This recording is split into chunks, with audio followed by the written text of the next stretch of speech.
when I was a little tiny kid, you know, 5, 6, the only thing I could remember was wanting to be some kind of commando. You knew that from that point? From birth, basically. Now, was it because pops or an uncle or grandpa was in the military? No, my grandfather was in the Army, and he was retired from the Army, but that wasn't really it. I just instinctively was putting camouflage on my face and carrying around sticks and carving them to look like machine guns when I was a little kid.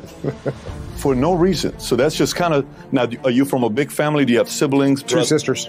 2 sisters. One older, one younger. Did they also go in the military or not at all? So just you? Just me. So from 5 years old, you knew. So when you went in high school, everybody's asking you, what are you going to do after high school? You knew you're going in the military. Yep. Yeah, I see this a lot. Guys will hit me up. Girls will hit me up. Something went wrong with a client. I stepped in. I took ownership. They thanked me. Problem solved. Got it squared away. I can't. People are surprised. People are surprised that it works. People are surprised that it works. And again, just to make sure everybody knows, that alone doesn't work. You still have to solve the problem that you caused with the client, right? You gave them what they needed late, or it's going to be late, and now you say, hey, it's my fault. That doesn't mean that you don't need to get it to them ASAP and make up some corrective measures and lower the price or do something so that it makes up for the problem.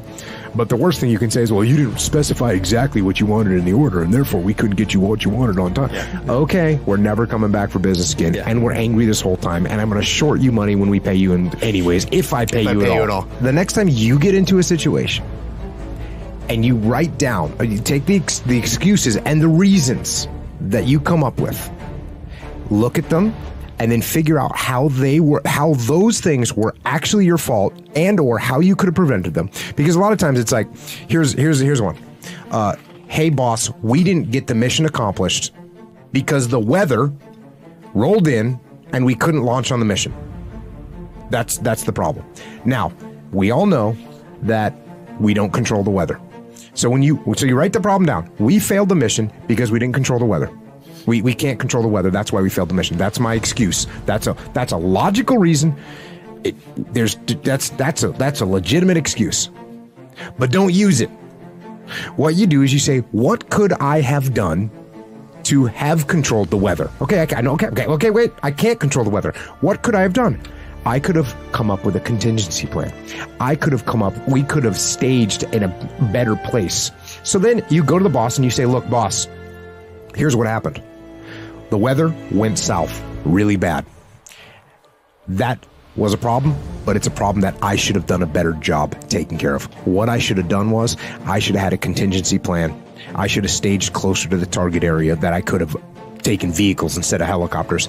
That's my fault. From now on, I will absolutely have a secondary plan. This won't happen again. We can't control the weather, but we can control how we plan and how we execute, and this won't happen again. There you go. So you take the most outrageous thing that you know you can't control, you figure out a way to control it, and you take ownership of that thing, and it's gonna make your life so much better. And by the way, the next time you have a mission and you plan that contingency and you actually execute and implement what you said you're going to do, guess what? You will accomplish the mission. There's a whole part of ownership that preempts the problem. If you've got someone that knows, if I know that I can make an excuse, then guess what? I'm not going to set things up properly. If I don't set things up properly, more often than the other way, I will fail to execute what I'm supposed to execute. If you have an excuse ready, same thing with you as an individual human being. If you got some excuses that you can throw out there, that you can say, I had no control over that, then you know what? You say, okay, what are my contingency plans? What could I have planned differently? Let's eliminate those excuses. Take ownership of your freaking life.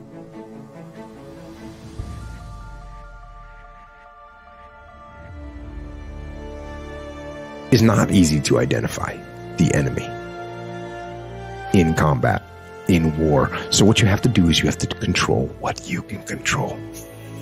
Right? You got to be prepared. You've got to train. You've got to study. You've got to rehearse. You've got to remain vigilant.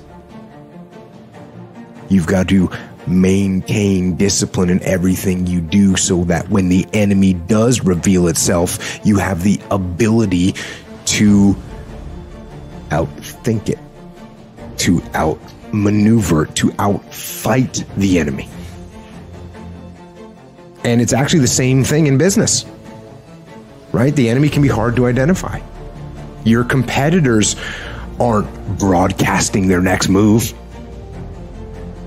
You don't know what the market's going to do. You can't be certain about the next trend or the next downturn or the next bubble that's going to burst. You can't know those things. So you have to do the same thing. You have to control what you can control, which is you. You got to gather intelligence. You got to analyze the metrics that you can track. You got to train yourself and your team to be prepared for both the known and also be prepared for the unknown. Figure out what the likely contingencies are and have some plans to execute if those contingencies occur. Maintain discipline as an organization so that you have the flexibility and the responsiveness to maneuver effectively and efficiently when the unpredictable actually happens. So instead of suffering and falling apart in the chaos, you can take advantage of it and win. And that's business, and life is the same. The enemy is not always clear in life. It can be hard to tell who's going to try and bring you down or what is going to bring you down. There's distractions. There are things out there that will do you harm that are so camouflaged you can't see them at all. There are deceitful people. There are accidents that can occur and diseases that take root, and there's bad luck, and there's Murphy's Law, and there's times when it seems that the whole world is against you. The whole world is the enemy. And the same rules apply. Control what you can control. You train hard, learn, maintain the unmitigated daily discipline in all things.